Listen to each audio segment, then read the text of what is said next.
Alright, hello ladies and gentlemen and welcome back to another game seminar video. Ethan here, one half of HylianBandicoots, and today I'm going to talk about the Splatoon Nintendo Direct that happened yesterday on Thursday. I'm recording this on the 8th, but I don't know whether it's going to go up today. I don't think it is actually. I might upload it over the weekend, but I'm not 100% sure on that. But I would just like to give a couple of shout outs before I start the video. I put on Twitter. We've got about 1,000 followers on Twitter now. So obviously thanks to everyone who's following us on Twitter. You can go over and follow us. We tweet when the new videos are coming out and stuff like that, and when when we're making stuff, we'll tweet updates and shit like that. So if you want to follow us on Twitter, you can. We'll follow you back. You can DM us. You can all sorts of licorice, all sorts of stuff. So yeah, and I put on Twitter, just favourite this, and I'll give you a little shout out for supporting us. So I'd just like to shout out Shadic Toast or Shadic Toast, Patrick, Mini Bean, Travis Blumenfeld, Cameron Pierce, and Neos Antrax. So thanks very much to those 6 people for supporting the Twitter account and hopefully the channel as well. I'll put all the Twitter links down below so you can go and follow those people if you want.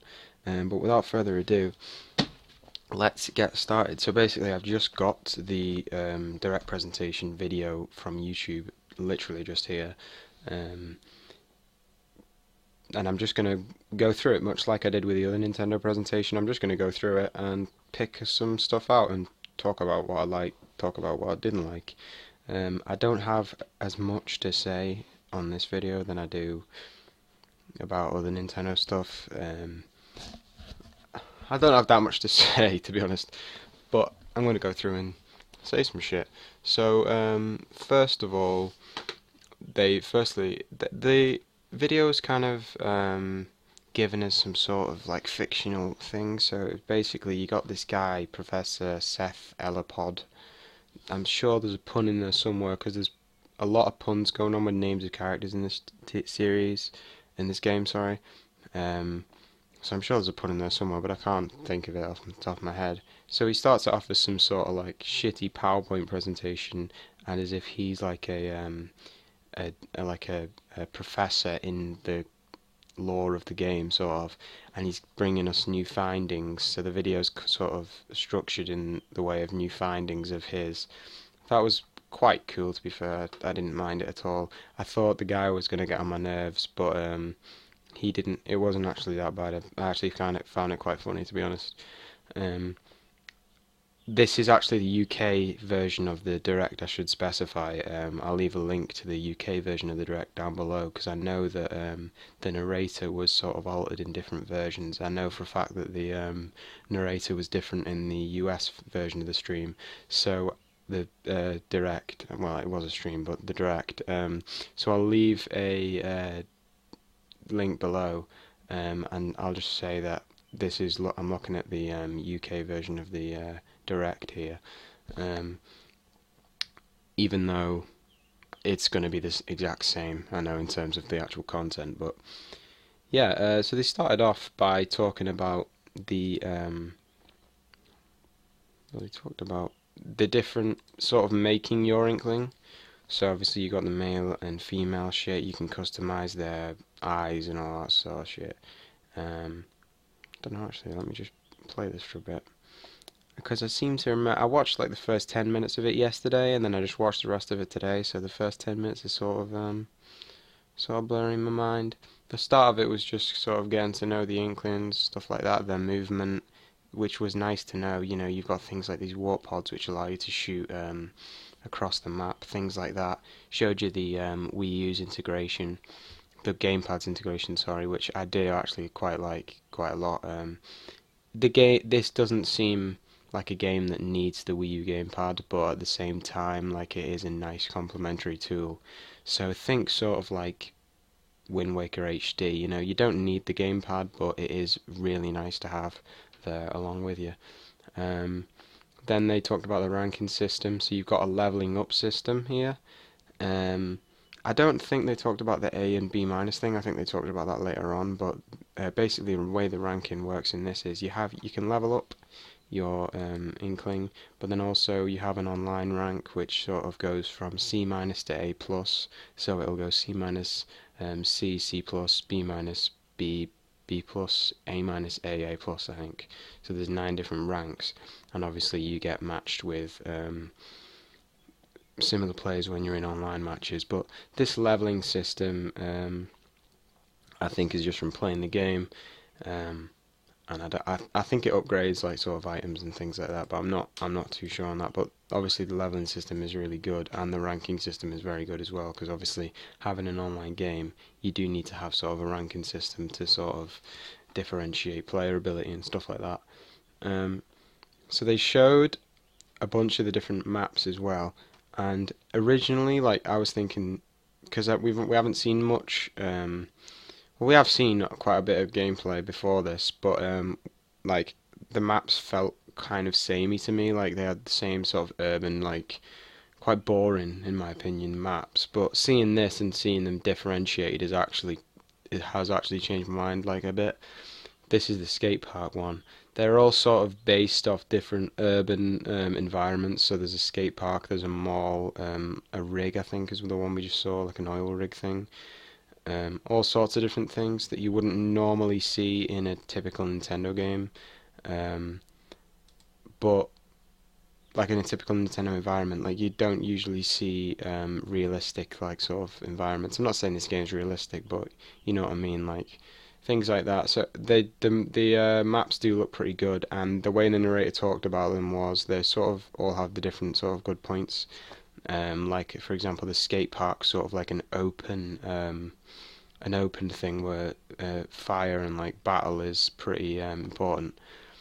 So then obviously they talked about personalization, customization of your Inkling.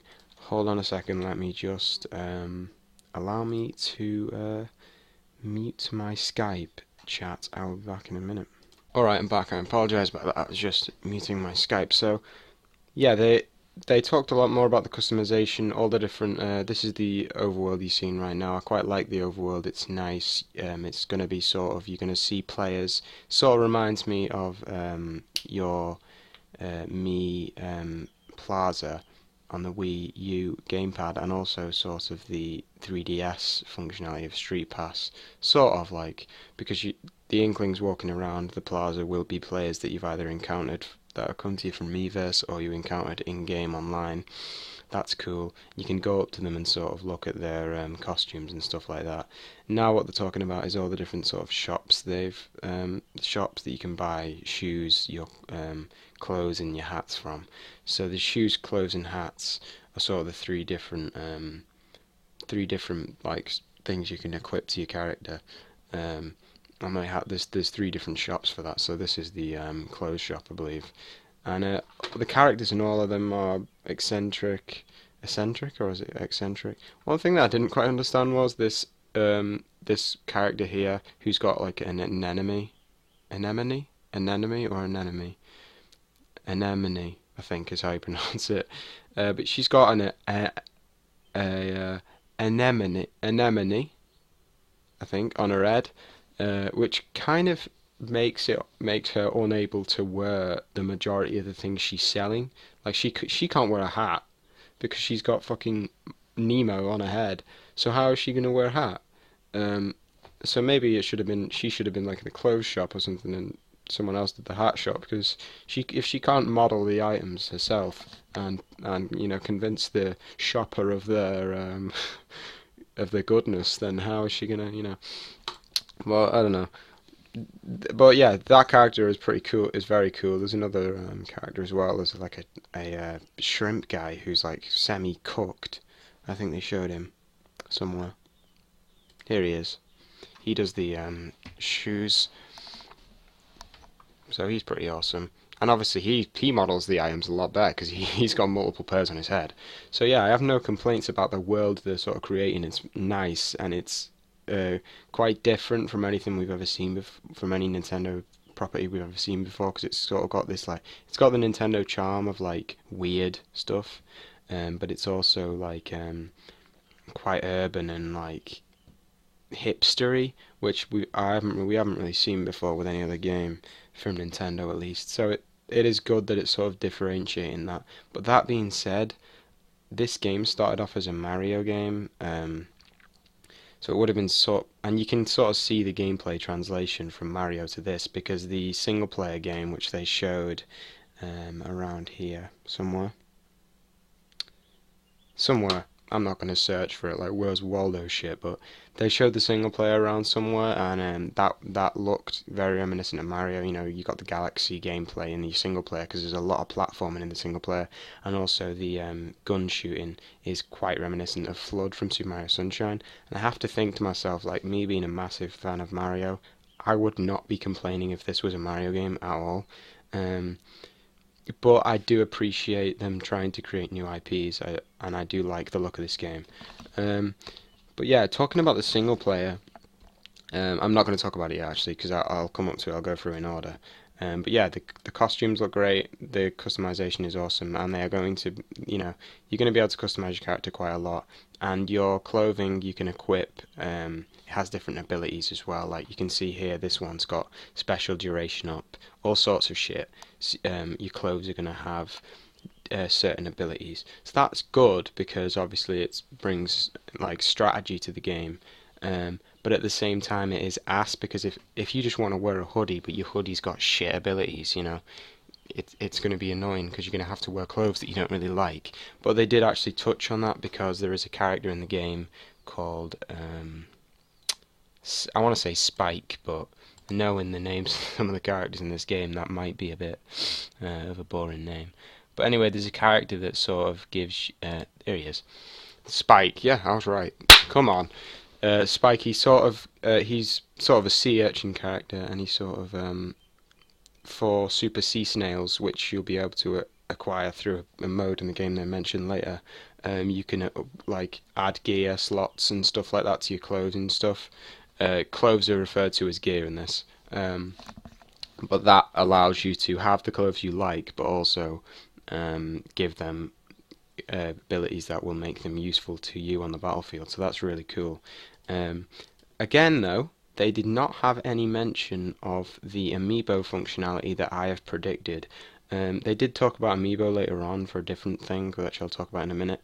But I was predicting that your existing amiibos, so like Mario and all the Smash Brothers amiibo and all the Mario Party amiibo that are already out, I predicted that all of those amiibo would sort of have customizable, not customizable, they would sort of unlock you gear in the game. So, for example, if you scan in Pikachu, you get like Pikachu ears in the game, or something like that. Or if you scan in Mario, you would unlock like a little Mario hoodie or something like that. But that is not the case. They've still not announced that. I still think that could come, and that's the sort of thing that you would expect, especially in a game that's like got so many clothes and stuff like that. So like it did focus quite a lot on like customization and things like that. So I'm quite surprised they didn't announce that amiibo thing that I've predicted, but that could still come, to be honest with you. But yeah. Alright, so the next thing they talked about was obviously weaponry. We obviously know a lot about this already. There's 3 different types of weapons. You got your shooter range, your charger range, and then your roller range. Obviously shooters are sort of your regular weapons. Rollers are your rollers. And chargers sort of your sniper weapons. Or not sniper weapons, that charge shots and release them. However, they showed all the different sort of types of guns. So with the shooters, there are a couple of other ones like, let's just have a look here.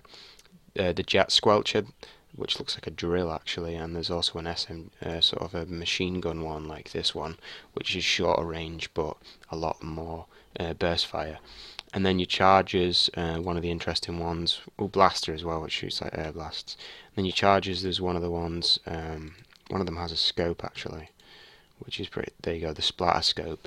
It's like a sniper rifle in this game. And then your rollers as well. They showed some of the different rollers. Like there's a really heavy one that covers a lot of ground. This one. You can also shake the rollers as well to give it a little bit of a ranged range on your weaponry, which I thought was pretty important, because when I'm watching it, I'm thinking the roller looks shit, you know. I don't want a roller. I don't want like a melee weapon in a game, in this sort of game. I want to be running around with, you know, like a splatter gun. But the gun range is looking awesome. And especially with this thing where you can add on a sub weapon and a special weapon. So you can see here they went into a lot of detail on this as well. So you can see some of the sub weapons here. Sub weapons range from things like bombs, mines, all that sort of stuff that you would expect. Really awesome and creative weapons. One of the coolest ones is where it's like a rain of like a little shower of paint. I think that's one of the ones here.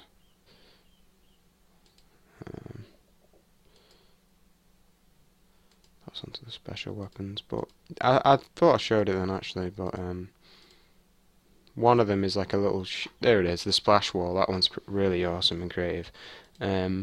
And then you've got your specials as well, which are sort of your really special abilities. I sort of refer to it as like your kill streak weapons, if you're familiar with Call of Duty. I know this game is not really like that game at all, but the one thing that made me, that reminded me of it was there is like a predator missile weapon. Let me try and find it. Not the echolocator, that one sort of points at the enemy's locations.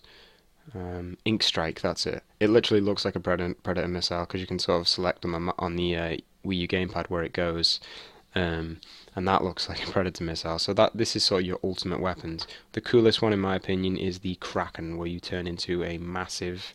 Come on, where's the fucking Kraken? I can never. There it is. I'm really bad at finding specific points in the video, but the Kraken should be after this. It's coming. It's coming. There it is. You can turn into a massive Kraken and go through any ink or anywhere in the game and just destroy people, really. Not as big as the Kraken from Pirates of the Caribbean, but big in context with this game. Alright, so one of the other things they showed is you can sort of take first-person camera images while you're out in the overworld, like this. And you can also take images like this and show off like the fictional clothing brands in the game.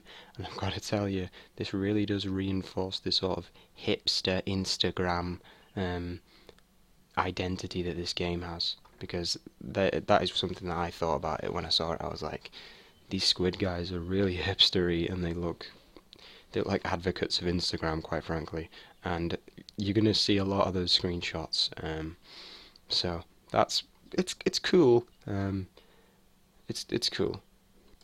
And then again here you've got the sort of abilities that we talked about previously briefly, which you can attach to your gear, and they will give you different abilities. So the ones that I'm thinking about, the ones that I would use, I don't know actually, but I quite like being able to move faster, and quick respawn would be pretty cool as well. Alright, so next up I want to talk about the single player that we saw. We saw a lot more of the single player here, and as I talked about before, it's very reminiscent of Mario Galaxy. You can see in the sort of platforming and things like that that they showed in the single player, which is not really, the platforming is not really apparent in the multiplayer. And that's actually really cool, because originally I thought that this single player was going to be sort of just like a little warm-up thing that you could play before you delved into the multiplayer, so it'd sort of teach you how to play, you know, get you pretty good before you go into the multiplayer. But this sort of has its own platforming elements and things like that, which make it a standalone campaign thing, which is actually really cool, because I do like single player. And you see you've got the different enemies as well, which are going to be different to the ones that you're encountering in online. The enemies are these little octopus guys, who are cool. They're cool, and those look pretty cool. The campaign is pretty interesting. It's as interesting as any Nintendo game would be, apart from like the likes of Zelda, which have a little bit more of an interesting story. This particular part here, where you can see the that part there, where you could see the Inkling spraying the white paint to like reveal the platform, that was very reminiscent of if you remember Super Mario Galaxy 2, where you'd be on Yoshi, where he eats the like, light fruit and it shows the platforms around you. Very reminiscent of that. So yeah, this single player is looking to be very interesting, and a lot more than what I thought it was, which was just like a training thing for the main multiplayer. Then they took a short break, which was this part here, where it was sort of like a little fucking like little dance singy thing from Calimari, who were like the pop stars of the game. Reminded me that this game is Japanese made, I'll tell you that. It's pretty weird. I'm not going to say I liked it, because I didn't, but they're introducing like quirky characters into the game, which I'm fine with. But let's skip on here. They also showed an offline multiplayer mode called Dojo, where you can fight your friends on it. Local multiplayer, where one player will play off the gamepad here. You can see, let me just go and see. There we go, they showed it there. One player can play on the gamepad and the other player will play off the TV screen. It's sort of the thing that we saw with Hyrule Warriors. It didn't work that well with Hyrule Warriors though, because they had to restrict it to 30 frames per second, and it was pretty noticeably laggy. The game looked pretty noticeably shitter. But this is a first party Nintendo game, so hopefully they will manage it better, and it'll look and feel better. But it's awesome that they're including that that method, because that was pretty awesome. But onto the main creme de la creme of Splatoon, what Splatoon's sort of focusing itself on, and that is the online game. And they showed a lot about the online game. You've got two modes. You've got your sort of free play, which is not ranked, and your ranked battle mode, which is awesome, because obviously you can play for fun or play to get rank, which I already talked about before with the C- to A+ rank thing. That's obviously cool. Much like what Smash Brothers does with its online. One thing that I did think was pretty shit though was it talked about you can join your friends at any time, which is awesome. Sort of similar to how if your friend's on a game on Steam, you can join them. But then it said that if you join your friends in a game, it shuffles the teams of 4 after each game, which is fine. But if you join your friend's game, you're not always on your friend's team, which is it's sort of understandable, but it's sort of also ass, because you can't choose to be in your friend's team every time.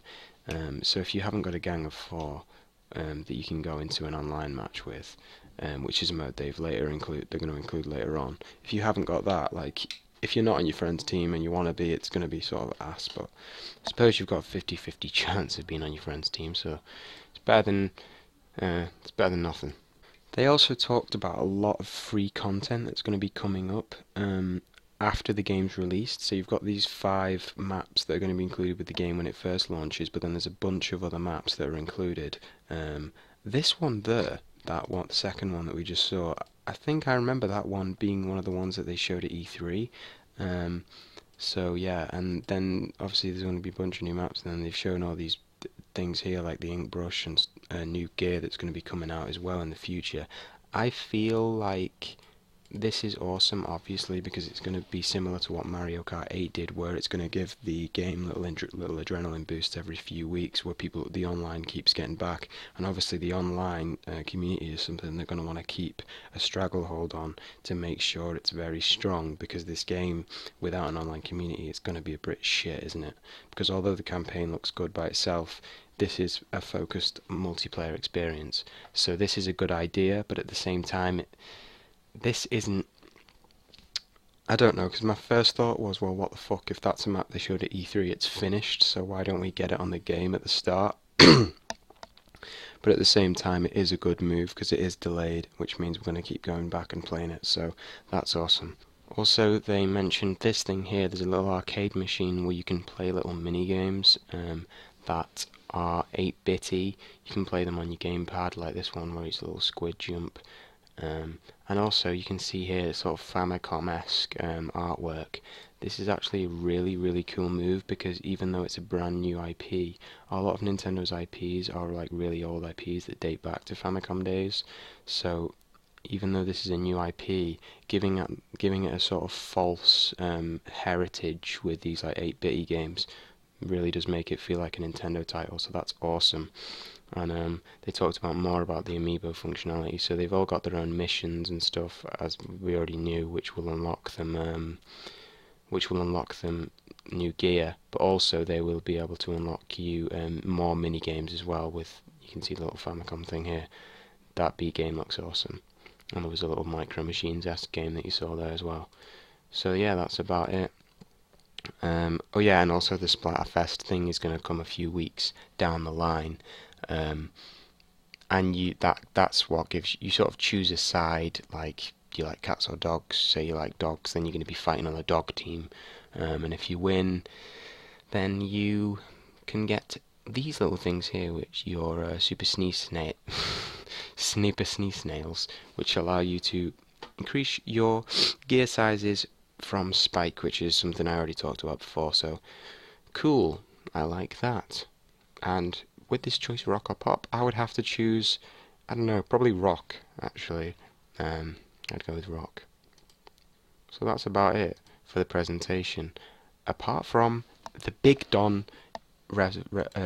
revelation, not New Year's resolution, revelation that they announced at the very end, is that there is a global test fire coming. Come on, yes, because if there's one thing that I like, it's playing a game for free and not paying a fucking penny. I love that. And it's coming tomorrow, so 2 days after the game is out. Is basically a beta for the game. Well, people are calling it a beta, but it's not really a beta, because a beta is sort of to give testing back, and I'm sure they will take sort of test results or whatever, some data from this, but it's more for us to just play it and get into it.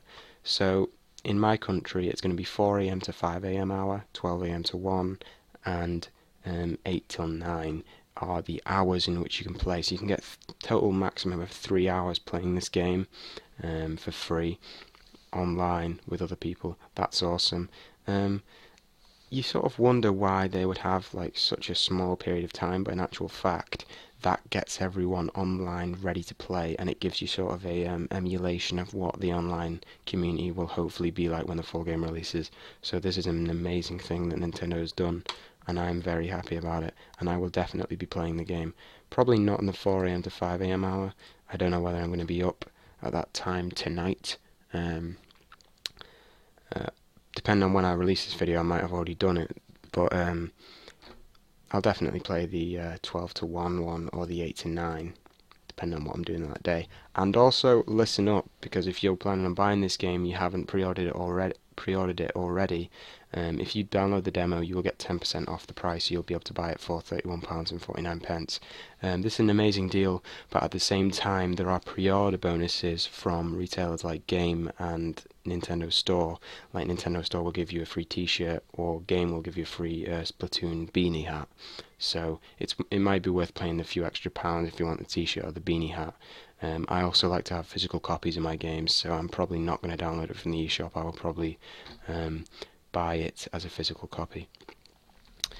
But I'm probably not going to be able to get it on release, so I'm not, because I don't have the money at the minute. But you know, I want this game, put it that way, which is why I'm very happy about the testing thing, actually, because it's going to give me a real feel for the game, because I've not played it yet.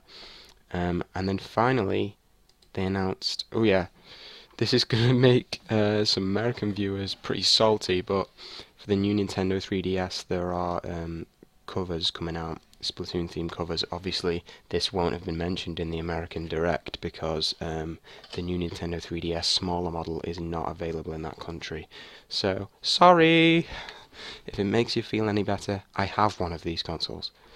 Alright, and the final point of the presentation was basically the announcement of these Mii Fighter outfits that come into Super Smash Bros.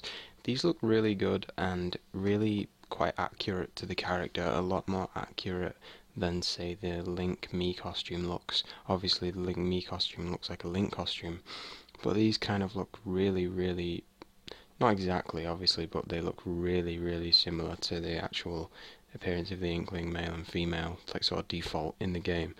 So that's really good for people that want to play as the Inkling characters, because it sort of also states that they're not really going to come to Smash Brothers, at least anytime soon. So for anyone who wanted to play as those characters in the game, they're going to be coming in the summer, so you'll be able to buy those Mii costumes and put them on your Mii. But that's about it. The only other thing that I wanted to mention was that some of the music that was playing in the background throughout the video was really nice. Obviously Nintendo have great soundtracks in their games usually, and not gonna lie, the only real song that I'd heard from Splatoon was ma ma ma mow ma ma mow ma ma ma mow ma ma mow ma ma ma mow ma ma mow, which I'm sure everyone else is pretty familiar with if you watch the Nintendo Treehouse live event after E3. That was all that fucking played. And it's all that we sort of heard on adverts as well is ba ba ba bow bam bam bow. Not a bad song, but I wanted to hear some other stuff. And one of the particular songs they played, I think it was around the dojo part of the video, it actually reminded me of Rugrats with the sort of singing men in the bass. So that was pretty good. But yeah, that's about it from me. Leave your thoughts down below in the comment section, and please like and comment if you enjoyed this video, and I will see you next time.